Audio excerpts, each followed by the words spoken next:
Laut di Tangerang, dekat dari sini. Dekat dari sini. Laut di Tangerang itu dipagar sepanjang 30,16 km, saudara-saudara. Ini orang tidak masuk akal, dibilang swadaya masyarakat. Dari mana masyarakat mendapatkan uang puluhan miliar, sedangkan sebagian di situ kebanyakan kaum nelayan. Hei, kami masyarakat Tangerang, masyarakat Banten, cukup kalian bodoh-bodohi. Kami sudah pintar, nggak bisa dibodohi, nggak bisa ditipu, betul. Nusron Wahid sudah mengeluarkan surat bahwasanya itu pagar laut sepanjang 30,16 km itu punya dua perusahaan, yang dimana dua perusahaan ini adalah anak cabang dari Sedayu Group milik Aguan, saudara-saudara. Hei Aguan, jangan kau macam-macam sama rakyat, jangan kau macam-macam dengan masyarakat. Masyarakat Banten, kalian tidak sendiri. Kami para pemuda-pemudi Islam dari seluruh Indonesia akan tegak berdiri bersama kalian. Sama-sama kita lawan Aguan, kita lawan mereka. Jangan berhenti sampai mati, jangan mundur walaupun harus hancur, saudara-saudara. Kalian anak-anak kecil, bocil-bocil yang ada depan saya, besok nasib negara, nasib Banten, nasib Tangerang, nasib agama berada di tangan kalian. Kalau kalian jadi anak-anak yang taat, yang patuh, yang tunduk kepada Allah, yang menyampaikan kebenaran, yang melawan kezaliman, melawan kemungkaran, besok Indonesia bakal jadi negara yang baik, Banten bakal jadi daerah yang baik, dan Tangerang bakal jadi kabupaten yang baik, saudara-saudara.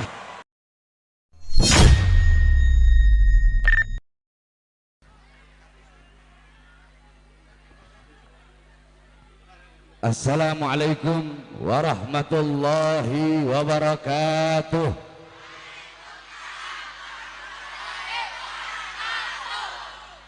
Alhamdulillah, alhamdulillahil qawiyyi sultanuh, al-wadihil burhanuh, al-mabsut fil wujud karamuhu wa ihsanuh. Allahumma salli wa sallim wa barik wa karrim wa azzim ala nuril anwar wa sirril asrar wa tiryakil akhyar wa miftahi babil yasar Sayyidina wa maulana Muhammadinil Mukhtar wa alihil adhar wa ashabihil akhyar adada ni'amillah wa ifdalih, amma ba'd. Yang saya cintai, yang saya muliakan, segenap keluarga besar daripada Sahibul Haul, yaitu Sahibul Haul, keluarga besar daripada almarhum Haji Ahmad Kosasi dan Hajah Kamsiah, beserta Haji Aming dan Hajah Mainani, beserta seluruh keluarga besarnya, putra putrinya, anak cucunya, keponakan keponakannya, yang saya cintai, yang saya muliakan, para habaib, para kiai, para asatid, para tokoh masyarakat, segenap aparat pemerintah, wabil khusus Kiai Haji Subki, Kiai Haji Sanusi, Kiai Haji Rahim.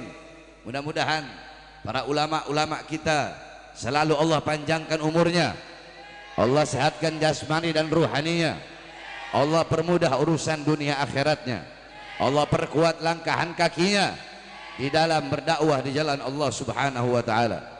Kemudian yang saya cintai, yang saya muliakan, PPPNI Satria Banten Panglima Teddy, kemudian organisasi GRIP pimpinan Bapak Embing, Pemuda Pancasila Pak Samsudin, Provos BPPKB Banten Bapak Heri Genjo, Bapak RW Ocin Babinsa Pak Hendra Binapas, Pak Rusdi, beserta seluruh organisasi-organisasi masyarakat, lapisan-lapisan masyarakat, elemen-elemen masyarakat, khususnya yang saya cintai, yang saya muliakan, hadirin hadirat, bapak-bapak, ibu-ibu, khususnya para pemuda-pemudi umat baginda Nabi besar Muhammad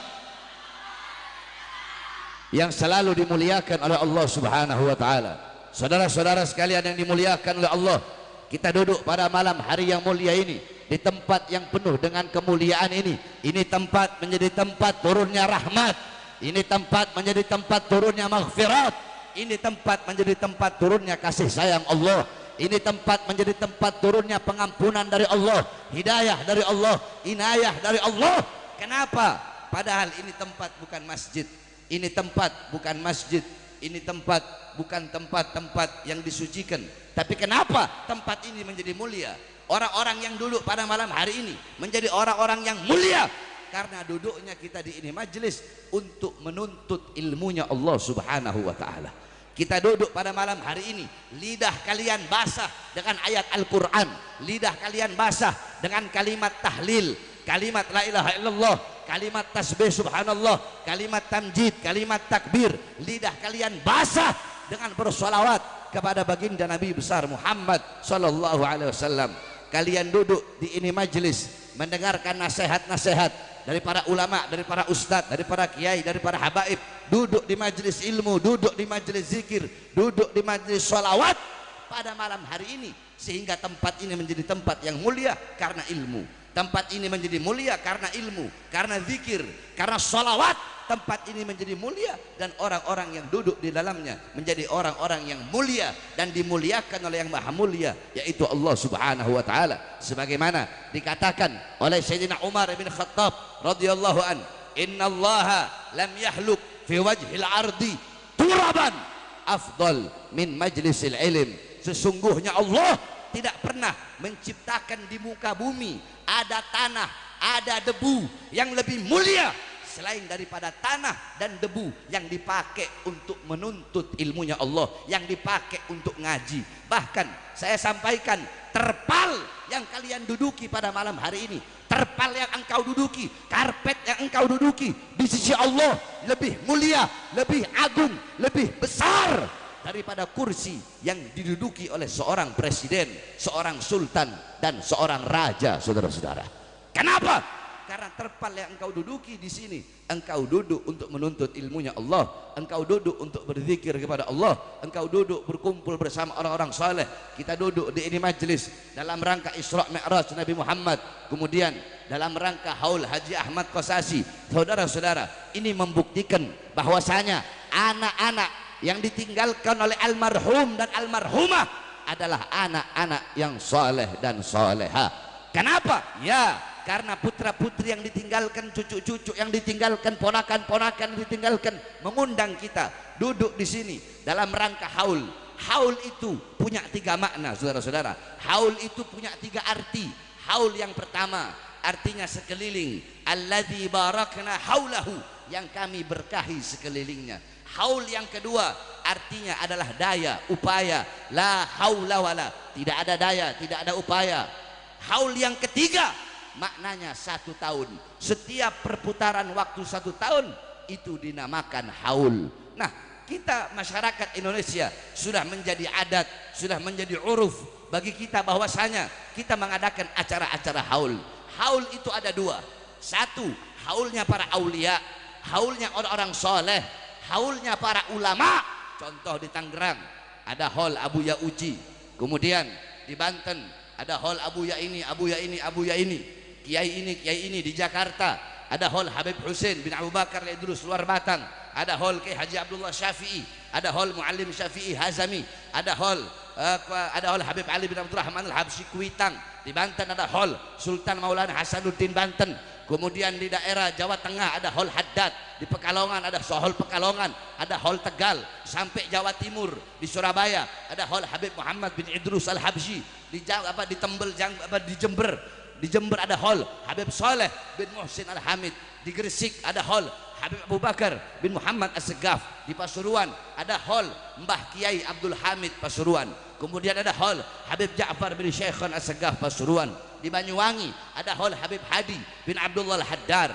Kemudian di Situbondo ada haul Kiai As'ad Samsul Arifin, dan masih banyak lagi haul para ulama dan haul orang-orang saleh di seluruh Indonesia. Yang kedua, ada haul yang yang dimana anak tersebut menghauli orang tuanya setiap perputaran waktu 1 tahun. Anak-anak yang ditinggalkan, keluarga yang ditinggalkan, mengundang masyarakat, mengundang tetangga-tetangga, mengundang masyarakat kampung duduk sama-sama baca yasin, sama-sama baca tahlil, sama-sama baca tahmid, sama-sama baca tasbih, sama-sama baca sholawat, yang itu semua diniatkan untuk almarhum yang berada di dalam kuburnya. Saudara-saudara, ketahuilah bahwasanya dalam hadis Rasulullah bersabda, "Idza mata ibnu Adam in kata amaluhu illa min thalatha sadaqatun jariyah al ilmu yantafa'u bih wa waladun salih yad'u lah.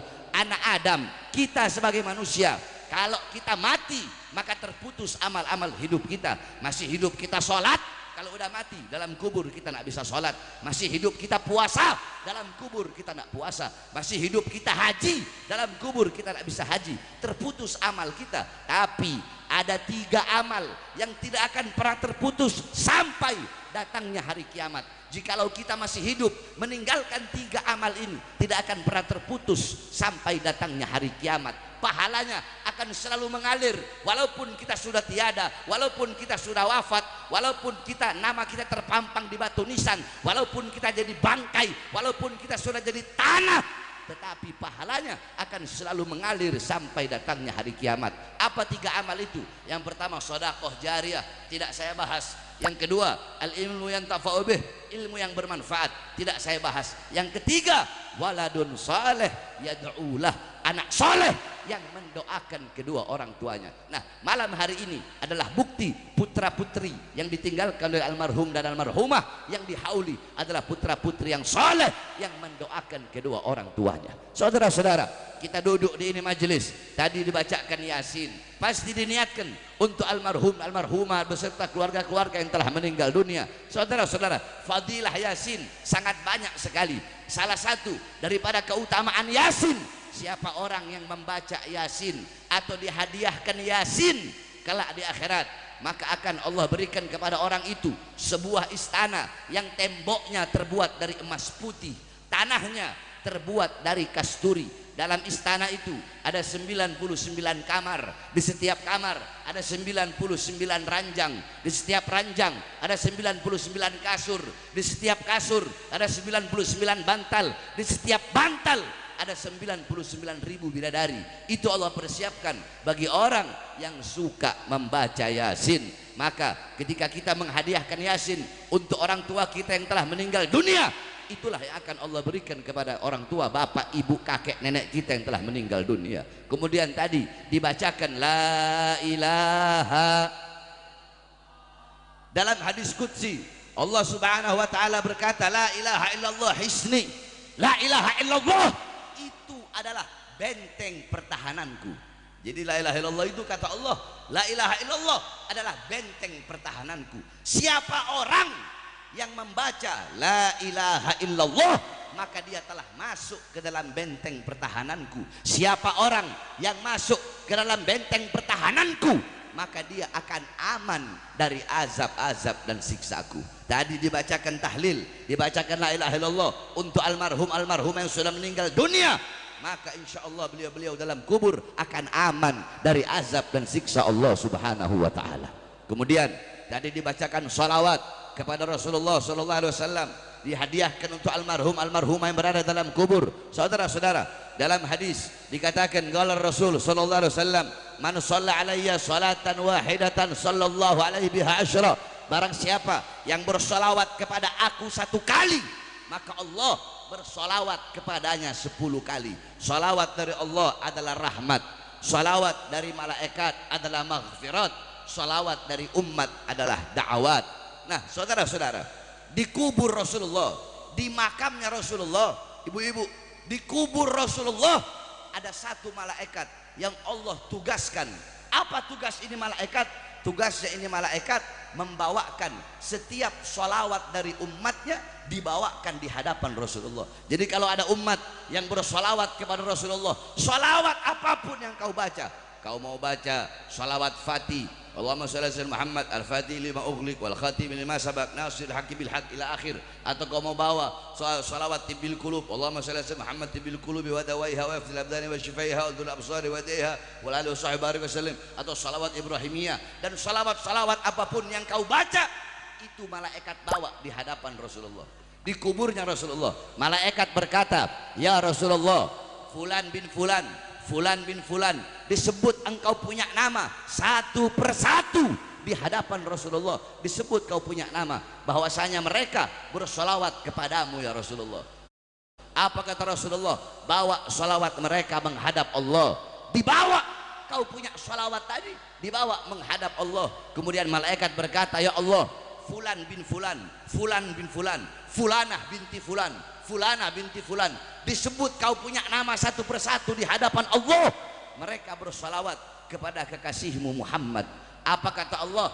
Akan aku jadikan dari setiap satu huruf dari satu salawat yang mereka baca, aku ciptakan 360 malaikat yang memiliki 360 kepala.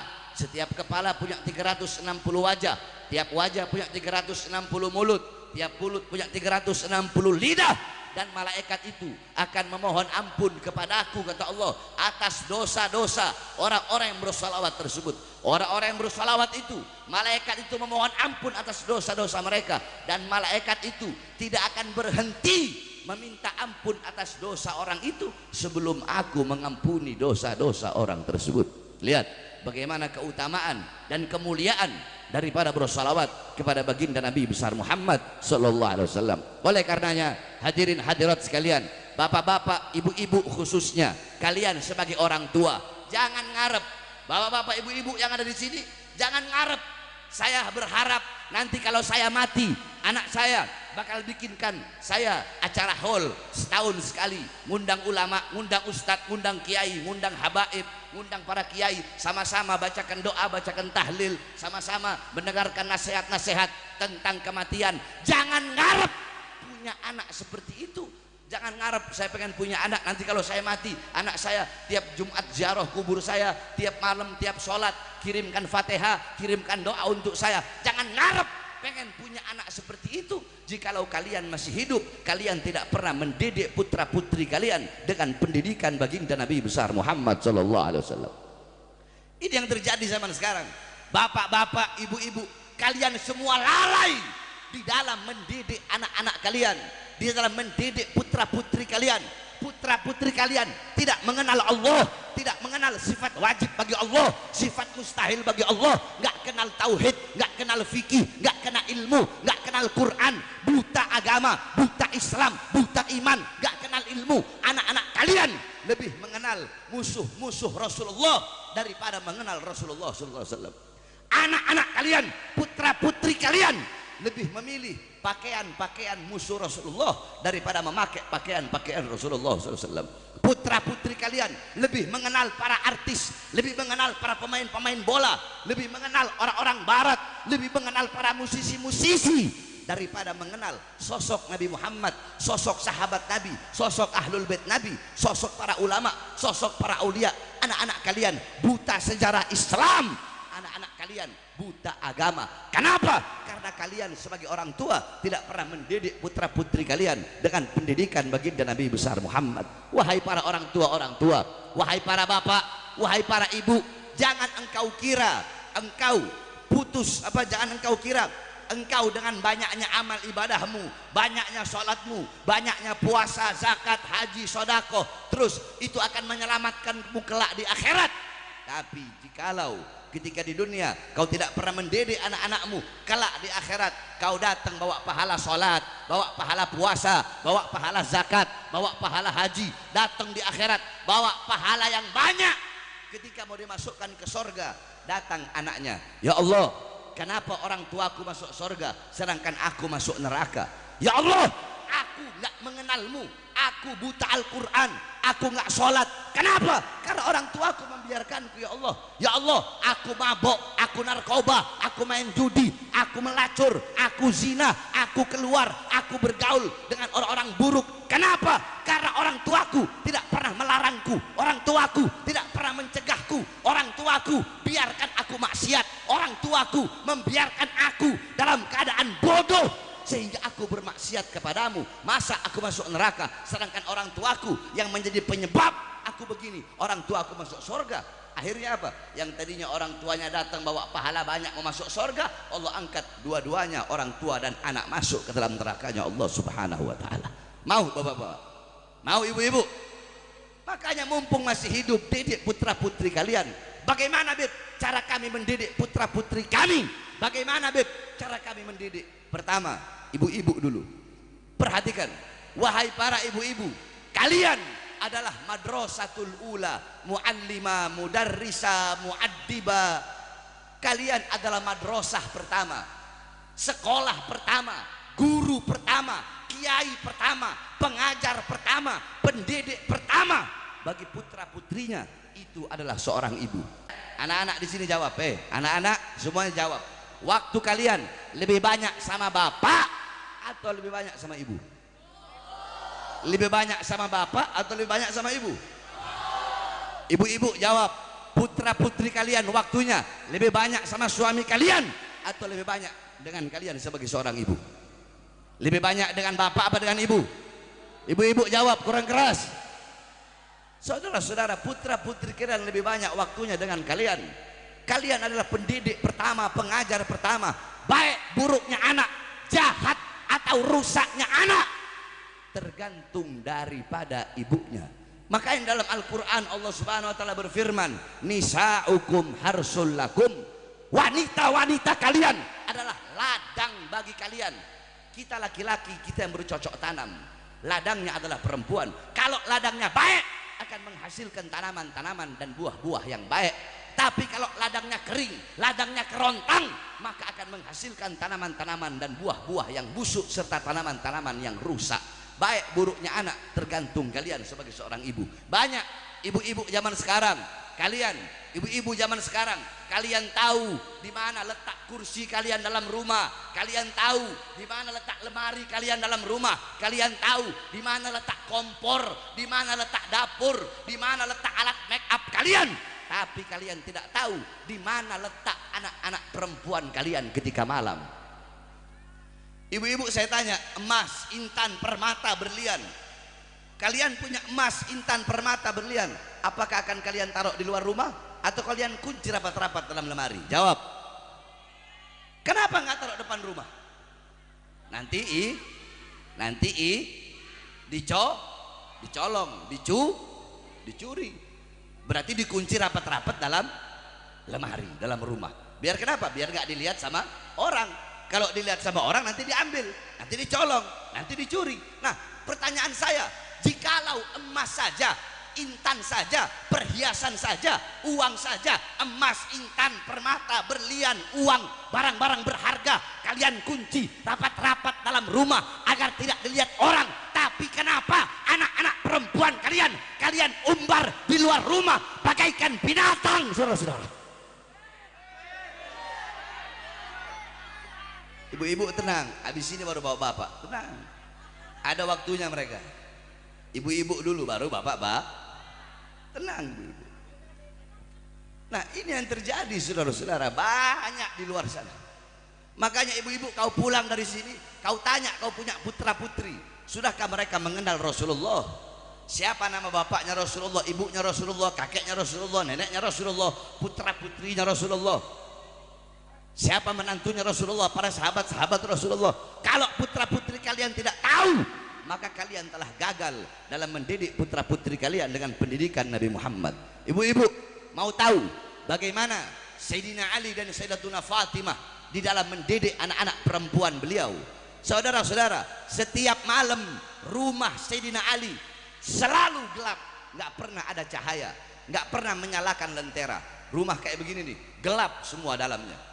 Para sahabat tanya, wahai Imam Ali, kenapa kau punya rumah selalu dalam keadaan gelap? Apakah kau tidak punya uang untuk beli lampu, untuk beli lentera? Dijawab, aku punya lentera dalam rumah, tapi sengaja kalau malam tidak aku nyalakan lentera dalam rumahku. Agar apa? Sengaja aku matikan agar gelap, agar orang-orang yang lewat depan rumahku tidak bisa melihat walaupun daripada bayangan anak-anak perempuanku.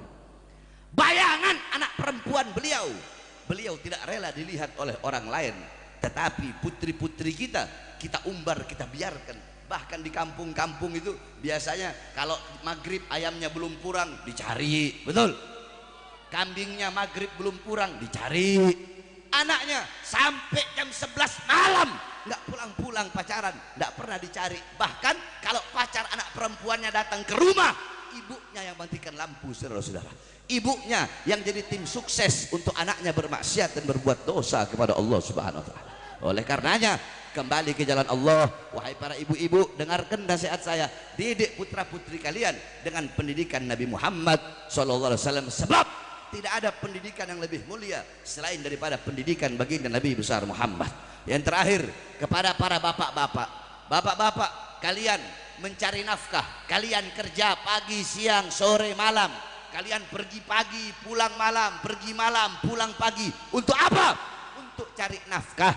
Untuk apa? Untuk memberi makan jasmani anak-anak kalian, memberi makan badan, tubuh anak dan istri kalian. Saudara-saudara, wahai para kaum bapak-bapak, jikalau kewajiban kita sebagai bapak cuma memberi makan jasmani anak saja, apa bedanya kita dengan binatang?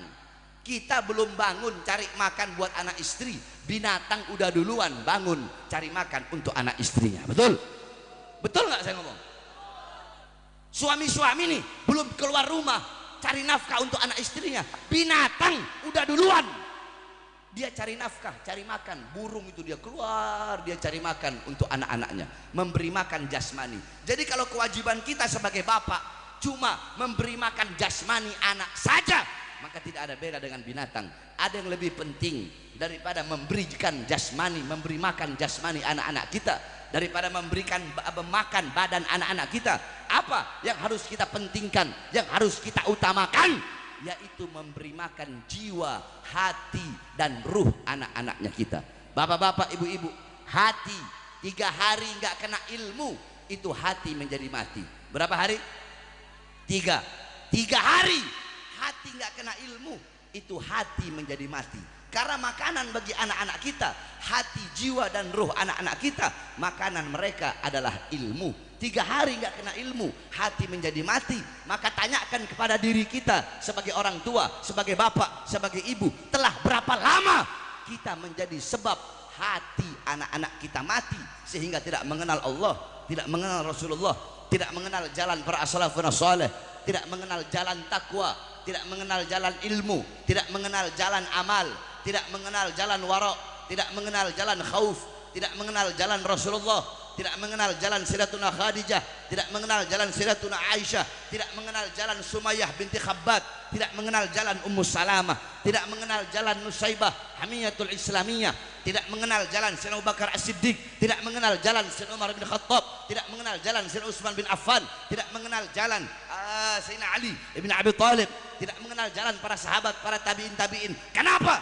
Sekali lagi, karena kita orang tua terlalu sibuk dengan urusan-urusan dunia sehingga lupa mendidik anak-anak kita. Padahal dengan pendidikan kita kepada anak-anak kita, itulah tabungan kita, celengan kita yang pahalanya akan selalu terus mengalir sampai datangnya hari kiamat.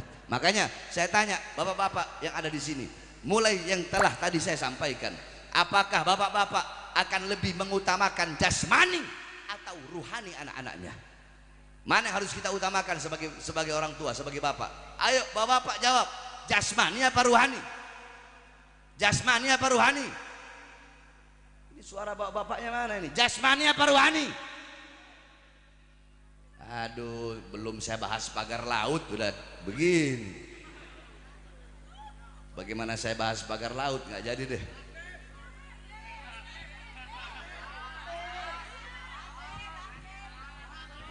Soalnya mumpung lagi di Tangerang, kemarin saya bahas pagar laut daerah Jawa Barat, daerah-daerah luar kota. Ini mumpung di Tangerang, mana bapak-bapaknya nggak ada suara? Ditanya mana lebih penting, ngasih makan jasmani apa ruhani? Jawab, jasmani apa ruhani? Ibu-ibu, mulai sekarang siap jadi madrasah bagi anak-anaknya, siap jadi madrasah bagi anak-anaknya, siap jadi pengajar bagi putra-putrinya, siap jadi guru bagi putra-putrinya. Mereka anak-anak kalian syubbanul yum rijalul ghad, pemuda-pemudi masa kini adalah pemimpin-pemimpin di masa yang akan datang. Baik buruknya bangsa ke depan, bagus atau rusaknya bangsa ke depan, terletak di pundak-pundak anak-anak yang sekarang berada di hadapan saya, saudara-saudara. Makanya saya tidak pernah pandang sebelah mata anak-anak yang masih umur-umur 7 tahun, 8 tahun, 9 tahun. Jangan kalian pandang sebelah mata anak-anak, kalian anak-anak kecil, bocil-bocil yang ada depan saya. Besok nasib negara, nasib Banten, nasib Tangerang, nasib agama berada di tangan kalian. Kalau kalian jadi anak-anak yang taat, yang patuh, yang tunduk kepada Allah, yang menyampaikan kebenaran, yang melawan kezaliman, melawan kemungkaran, besok Indonesia bakal jadi negara yang baik, Banten bakal jadi daerah yang baik, dan Tangerang bakal jadi kabupaten yang baik, saudara-saudara. Semua berada di tangan anak-anak mudanya. Tapi kalau anak-anak mudanya udah bisa disogok, bisa disuap oleh oligarki, anak-anak mudanya bisa disuap, bisa disogok dari muda, udah biasa makan sogok, biasa makan suap, biasa makan uang, yang hak dibilang batil, yang batil dibilang hak, pergaulannya nggak bener. Dari muda udah biasa makan suap dari para pengusaha-pengusaha sehingga mengkhianati tanahnya sendiri. Besok Indonesia bakal hancur, Banten bakal hancur, dan Tangerang bakal hancur dan dipegang oleh orang-orang yang rusak, saudara-saudara. Makanya anak-anak muda Tangerang, anak-anak muda Banten, anak-anak muda Indonesia, kalian ini anak-anak kecil, anak-anak muda, besok generasi bangsa, generasi Indonesia, nasib Banten, nasib Tangerang berada di tangan kalian. Tetapi jangan khawatir, saudara-saudara, masyarakat Banten tidak sendiri, masyarakat Banten tidak berdiri sendiri, masyarakat Tangerang tidak pernah berdiri sendiri untuk melawan kaum-kaum oligarki zalim, untuk melawan para pengusaha-pengusaha, untuk melawan siapapun yang memagar itu laut. Saudara-saudara, laut di Tangerang dekat dari sini, dekat dari sini. Laut di Tangerang itu dipagar sepanjang 30,16 km, saudara-saudara. Ini orang tidak masuk akal, dibilang swadaya masyarakat. Dari mana masyarakat mendapatkan uang puluhan miliar, sedangkan sebagian di situ kebanyakan kaum nelayan. Hei, kami masyarakat Tangerang, masyarakat Banten, cukup kalian bodoh-bodohi. Kami sudah pintar, nggak bisa dibodohi, nggak bisa ditipu, betul.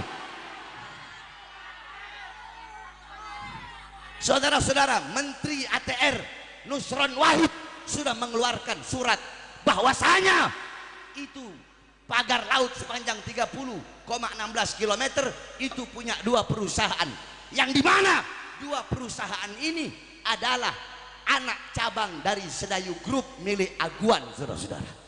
Makanya di ceramah saya yang kemarin saya bilang, hei Aguan, jangan kau macam-macam sama rakyat, jangan kau macam-macam dengan masyarakat. Hei Aguan, walaupun kau punya uang, walaupun kau punya harta, walaupun engkau bisa beli perangkat-perangkat negara, oknum polisi, oknum tentara, oknum anggota dewan, oknum-oknum pejabat, mulai lurah, camat, bupati, wali kota, gubernur, banyak yang bisa kau beli. Tapi saudara-saudara, saya sampaikan, hei Aguan, kalaupun kau punya segala-galanya, tapi selama mata Bahar bin Ali bin Smith masih terbuka untuk melihat ketidakadilan rakyat, kesengsaraan masyarakat, maka selama itu akan kami lawan engkau sampai titik darah penghabisan. Allahu Akbar, Allahu Akbar. Indonesia merdeka, merdeka. Hidup Banten, hidup Tangerang. Masyarakat Banten, kalian tidak sendiri. Kami para pemuda-pemudi Islam dari seluruh Indonesia akan tegak berdiri bersama kalian. Sama-sama kita lawan Aguan, kita lawan mereka. Jangan berhenti sampai mati, jangan mundur walaupun harus hancur, saudara-saudara. Allahu Akbar. Pemuda-pemudi Islam siap hancur demi Banten, siap binasa demi Banten, siap mati demi Banten. Angkat tangannya, Allahu Akbar. Indonesia merdeka, merdeka. Enak aja main pagar-pagar laut. Emang kau pikir laut Tangerang milik kau punya kakek moyang? Betul? Betul. Laut adalah milik para nelayan, saudara-saudara.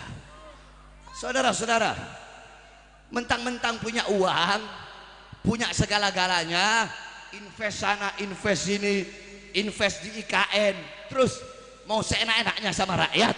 Tidak, saudara-saudara. Indonesia bukan milik Aguan, betul? Banten, Tangerang bukan milik Aguan, betul? Bukan milik lurahnya, camatnya, kepala desanya, bupati, wali kota, menteri, presiden, Prabowo. Indonesia, Banten, Tangerang bukan milik partai politik manapun, bukan milik PDI, betul? Bukan milik Gerindra, betul? Bukan milik Demokrat, betul? Bukan milik Nasdem. Bewok. Nasdem ya? Siapa? Nasdem ya? Bukan milik PKB, betul? Bukan milik PAN, betul? Apalagi? Nanti kalau saya nggak sebut disangkanya seorang partai lagi.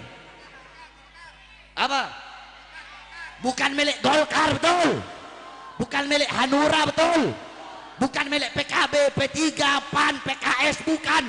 Indonesia, Banten, Tangerang bukan milik Kapolri, bukan milik polisi, bukan milik tentara, bukan milik Panglima TNI, tetapi Indonesia milik kita bersama, bangsa dan rakyat Indonesia, saudara-saudara. Allahu Akbar, Allahu Akbar. Hidup Banten, hidup Banten, hidup Tangerang. Semua yang hadir siap lawan kezaliman, siap lawan ketidakadilan, siap lawan pengusaha-pengusaha zalim. Allahu Akbar. Mudah-mudahan Allah hancurkan para pengusaha-pengusaha yang zalim, yang suka menindas rakyat. Amin, amin ya Rabbal. Terakhir, saudara-saudara, tolong diam. Sebelum saya tutup, kemarin habis pelantikan gubernur se-Indonesia, betul? Wali kota se-Indonesia, betul? Bupati se-Indonesia, betul?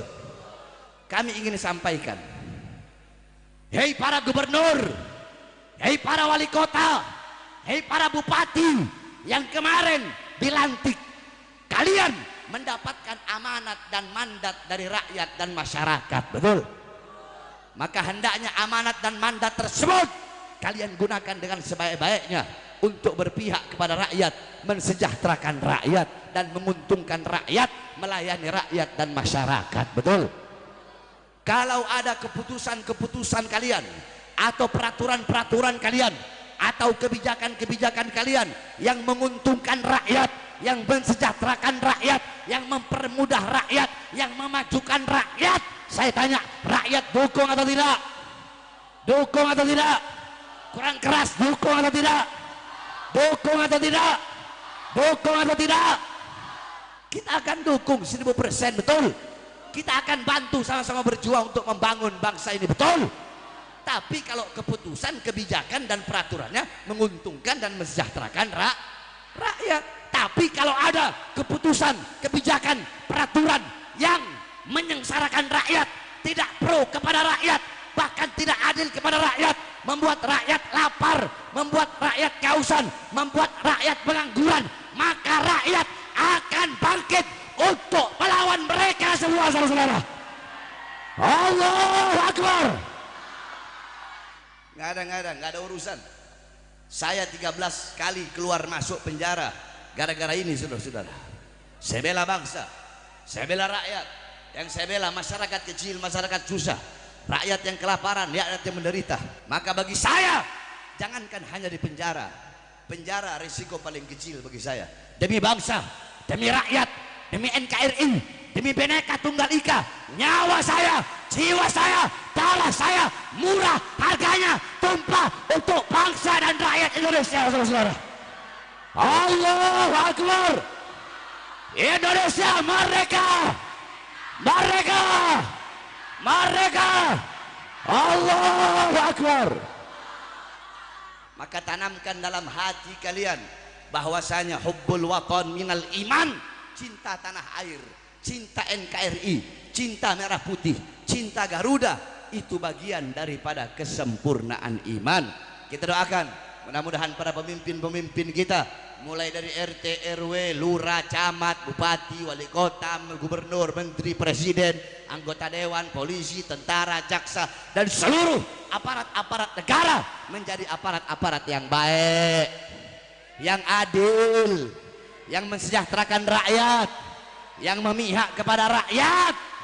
Amin amin ya rabbal alamin. Dan ingin saya sampaikan kepada Komisi Pemberantas Korupsi KPK, jangan pernah takut untuk memasukkan koruptor siapapun dia, dari partai manapun dia. Kalau dia sampai merugikan uang negara, merugikan rakyat, merugikan masyarakat, maka tangkap mereka. Korupsi, koruptor di tanah Indonesia tidak ada tempat bagi para koruptor. Tidak ada hukuman yang lebih pantas selain dari maling-maling uang rakyat. Tidak ada hukuman bagi mereka yang lebih pantas selain daripada hukuman mati, saudara-saudara. Ini enggak nenek-nenek nyolong kayu divonis sekian tahun, nyolong sendal divonis sekian tahun. Ada koruptor yang korupsi 200 triliun sekian cuma divonis 6 tahun, saudara-saudara. Saya tanya, kurang ajar tidak? Kurang ajar tidak? Adil apa tidak? Adil apa tidak? Adil apa tidak?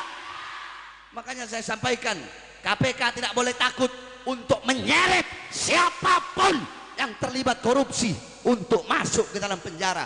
Pakaikan mereka baju oranye, hinakan mereka, borgol mereka. Kalau perlu hukum mereka kepada para hakim, hukum mereka dengan hukuman yang seberat-beratnya, karena tidak pantas mereka berada di tanah Indonesia, saudara-saudara. Maka KPK jangan pernah takut, jangan pernah segan untuk menangkap siapapun dari partai manapun. Mau dekat sama presiden kek, mau jauh dari presiden kek, mau temannya presiden kek, mau musuhnya presiden, siapapun yang korupsi uang rakyat, korupsi uang negara, tangkap mereka, hinakan mereka. Jangan pernah takut. Kami para pemuda-pemudi dan bangsa, rakyat serta masyarakat berdiri bersama KPK selama KPK-nya adil. Betul? Betul. Jadi KPK itu harus adil. Jangan hanya nangkep orang-orang yang berseberangan dengan Prabowo, yang berseberangan dengan pemerintah ditangkap. Giliran temen, giliran kawan ada yang korupsi dibiarkan, itu nggak boleh. Betul? Betul. Hukum itu harus adil, tajam di atas, tajam di bawah, tajam di atas, tajam di bawah, tajam di bawah, tajam di itu harus tegakkan hukum dengan seadil-adil. Mudah-mudahan pejabat jadi pejabat yang baik. Amin amin ya rabbal.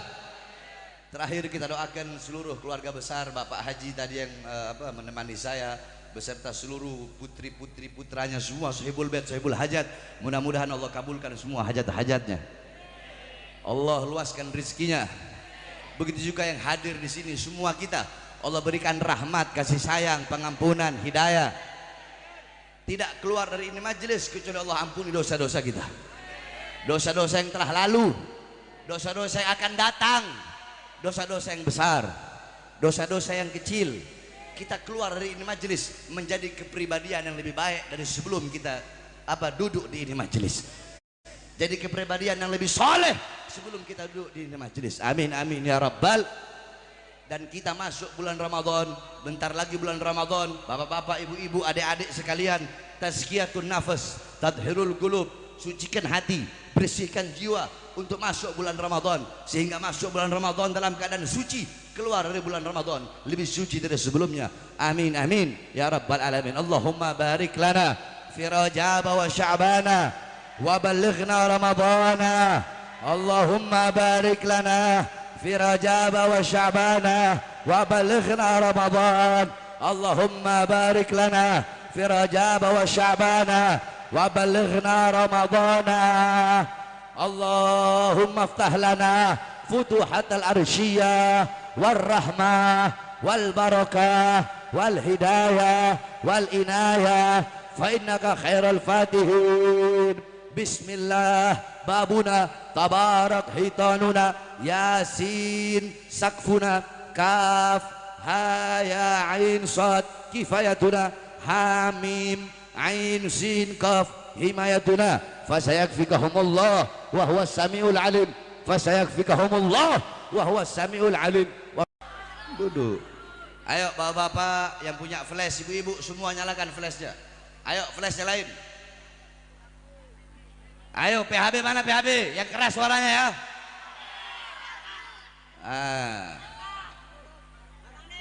PHB mana PHB? Ah. Ini penerus. PHB mau saya kasih wasiat? Mau saya kasih wasiat? Mau saya kasih wasiat? Nah ini anak-anak kecil yang nanti gantiin kita orang ini. Jikalau suatu saat nanti Bahar bin Smith dibunuh karena menyampaikan kebenaran, dibunuh karena menegakkan keadilan, maka berjanjilah kalian, bersumpahlah kalian, wahai para pemuda-pemudi PHB, kalau saya mati karena memperjuangkan kebenaran dan menegakkan keadilan, berjanjilah jangan pernah kalian padamkan api-api perjuangan yang selama ini saya nyalakan. Allahu Akbar. PHB siap lanjutkan perjuangan, siap teruskan perjuangan. Allahu Akbar. Makanya mondok, makanya apa? Biar jadi santri. Jadi jangan cuma sekedar PHB aja, giliran ditanya masalah agama nggak tahu. Betul? Coba Eropin ini nggak tahu, bikin malu PHB aja. Betul? PHB harusnya. Nah, ibu-ibu yang punya anak-anak di sini nih semuanya masukkan mereka ke pondok-pondok pesantren yang ada di terdekat sini. Yang penting pondok pesantrennya ulamanya yang lurus, jangan ulama yang bengkok-bengkok. Betul? Betul? Cari ulama yang lurus, masukkan anak-anak kalian, insya Allah pulang dari pesantren ilmu yang mendapat ilmu manfaat. Ayo semuanya, prajurit pembela, bangkitlah, bangkitlah.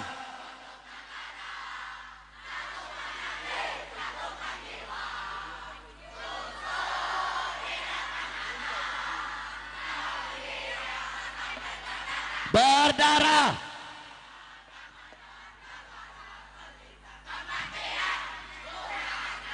maju,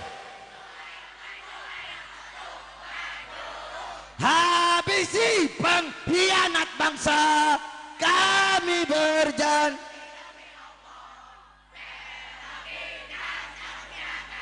wahai prajurit,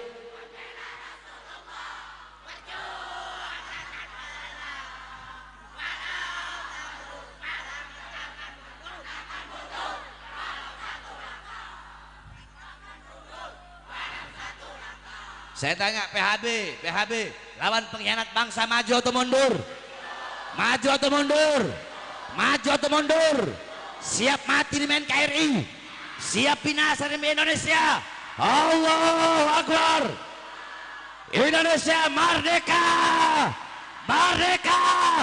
Allahu Akbar.